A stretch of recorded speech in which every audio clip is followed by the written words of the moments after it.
কনস্টেবলের ঊর্ধ্বে চুরি করে তোলাবাজি, কসবায় গ্রেফতার সিভিক ভলেন্টিয়ার। কসবা এলাকায় টাকা তোলার অভিযোগ, 100 ডায়াল করে অভিযোগ বাসিন্দাদের। আমাদের সঙ্গে রয়েছেন প্রতিনিধি অমিত। অমিত, এই সিভিক ভলেন্টিয়ারের পর্দা কিভাবে ফাঁস হলো?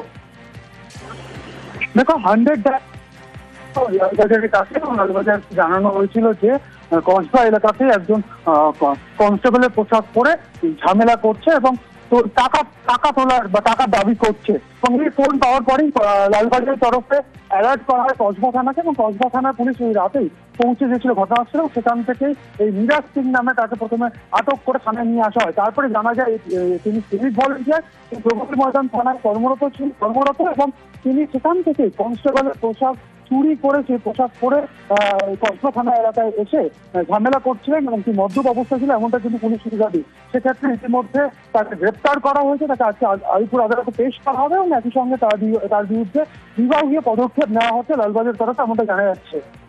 বেশ, আমাদের সঙ্গে তুমি থাকো অমিত।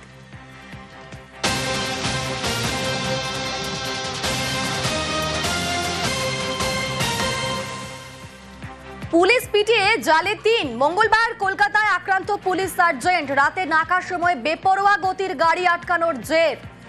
মুচিপাড়ার থানার নাকা চেকিং এ আক্রান্ত হন ট্রাফিক সার্জেন্ট। ঠিক কিভাবে ঘটলো এই ঘটনা, আমাদের সঙ্গে অমিত রয়েছে, অমিত বলতে পারবে। অমিত, প্রথমে জানিয়ে রাখবো, কৃষ্ণকুমার ঠাকুর, সন্তু মণ্ডল এবং সঞ্জয় রায়, তিনজনকে ইতিমধ্যে গ্রেপ্তার করা হয়েছে মুচিপাড়া থানার তরফে। তোমাকে জানিয়ে রাখবো যে মঙ্গলবার রাতে মুচিপাড়া থানা এলাকায় এজেসি বোস রোডে যে ক্রসিং রয়েছে, ক্রিটো ক্রসিং, সেখানে নাকা চেকিং চলছিল। সেই সময় এই তিনজন গাড়ি চালিয়ে তারা যাচ্ছিলেন এবং পুলিশ তাদের গাড়ি আটকায় এবং ব্রেথ অ্যানালাইজার দিয়ে যখন পরীক্ষা করা হয় যে তারা মদ্যপাতি ছিল, তখন তিনি গাড়ির চালকের আসনে বসেছিলেন কৃষ্ণকুমার ঠাকুর। তার ব্রেথ অ্যানালাইজারে 8% পাওয়া যায়। এরপর তাদের গাড়ি থেকে নামতে বলা হয় এবং গাড়িতে আটক করার প্রক্রিয়া যখন পুলিশ শুরু করে, সেই সময় কর্তব্যরত সার্জেন্ট যিনি ছিলেন তার উপরে তিনজন চড়াও হয় এবং ঘটনাস্থল থেকে পালিয়ে যায়। পরবর্তী সময় গাড়ির নম্বর সূত্র ধরে তিনজনকে গ্রেফতার করা হয়েছে পুলিশের তরফে। বেশ, ধন্যবাদ অমিত।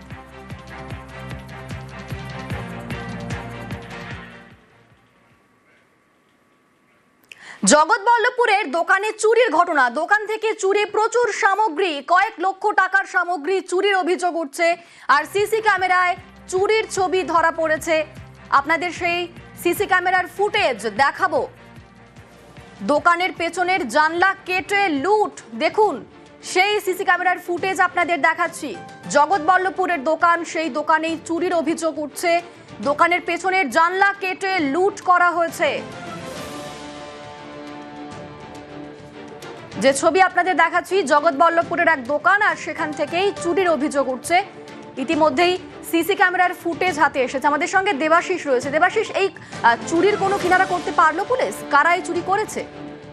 দেখো, এখনো পর্যন্ত পুলিশের প্রাথমিক ধারণা, আর যে দোকান মালিক তার সঙ্গে কথা বলে সিসিটিভি ফুটেজ থেকে যেটা দেখা গেছে যে এক দুষ্কৃতী কালো জামা পরে মুখ ডেকে সে কিন্তু বেশ কিছু জায়গায় সেখানে তল্লাশি চালাচ্ছিল, যেখানে মূলত এই দোকানের টাকা থাকে বা ক্যাশ বাক্স।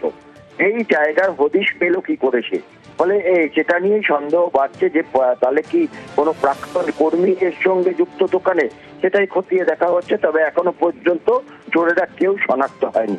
আর চুরি আর জগৎবল্লভপুর, এই দুটি কথা যেন একের অপরের পরিপূরক।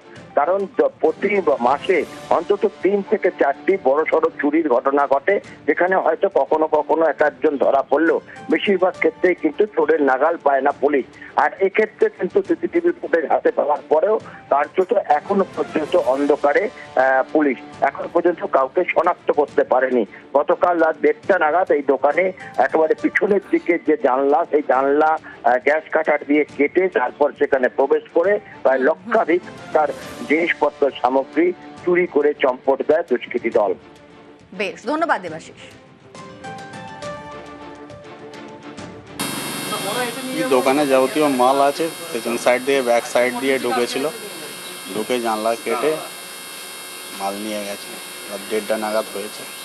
আনুমানিক 4 জন মতন ছিল মনে হচ্ছে। সিসিটিভি ফুটেজে যা দেখছি তাতে করে একজনই ভেতরে ঢুকেছিল, বাকি পেছনে কজন ছিল। সরকারি জমি জবরদখল রুখতে কড়া প্রশাসন। যশোর রোডের ধারে জমির দখল করে নির্মাণ। গাইঘাটার ইছাপুরে দুই ব্যবসায়ীর বিরুদ্ধে দখলদারির অভিযোগ উঠছে। জমি দখলের পাশাপাশি পুকুর বুজিয়েও বেআইনি নির্মাণ, এমনটাই কিন্তু অভিযোগ উঠছে। আমাদের সঙ্গে অনিরুদ্ধ রয়েছেন। অনিরুদ্ধ, ব্যবসায়ী জমি জবরদখল করে কি করতে চাইছিলেন, আর ব্যবসায়ী এই বিষয়ে যে অভিযোগ উঠছে তিনি বা কি বলছেন? একদমই অনিন্দিতা, উত্তর 24 পরগনার গাইঘাটার ইছাপুর 1 নম্বর গ্রাম পঞ্চায়েত এলাকায় ঠিক এমনই অভিযোগ উঠেছে দুই ব্যবসায়ীর বিরুদ্ধে। যে দুই ব্যবসায়ী তাদের দোকান করবার জন্য যশোর রোডের পাশের যে সরকারি জায়গা, সেই সরকারি জায়গায় জবরদখল করে তারা বেআইনি ভাবে নির্মাণ কার্য করছিলেন এবং পার্শ্ববর্তী একটি পুকুরের মধ্যে রীতিমতন পিলার তুলে তারা এই কাজ করছিলেন।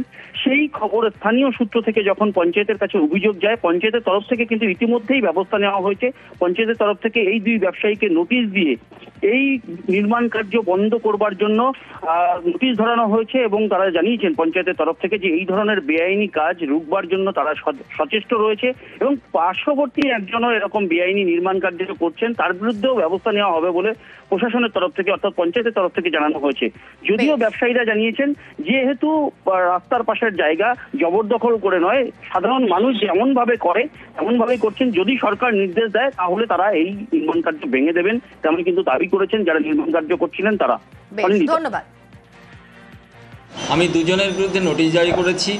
আমার গাইঘাটা পিডাব্লিউডির জায়গা দখল করে, প্লাস আমার জেলা পরিষদের একটা পুকুর আছে যেটা অনেক লড়াইয়ের পরে আমরা পঞ্চায়েতের হাতে পেয়েছি,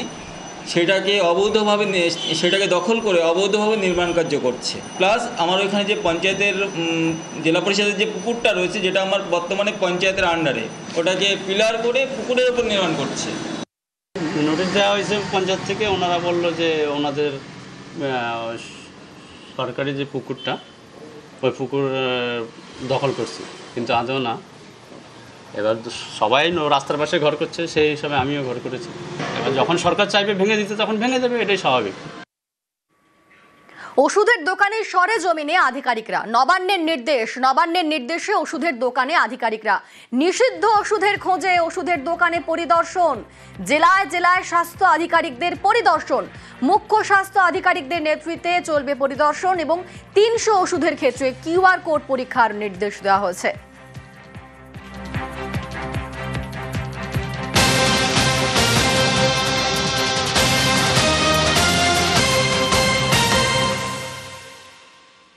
আমরা আগে দেখেছি জাল ওষুধের কারবার ঠিক কতটা অবধি পৌঁছতে পারে। সেই জাল ওষুধের কারবার আটকাতে এবার স্বাস্থ্য দপ্তরের অ্যাডভাইজারি জারির পরই তৎপরতা।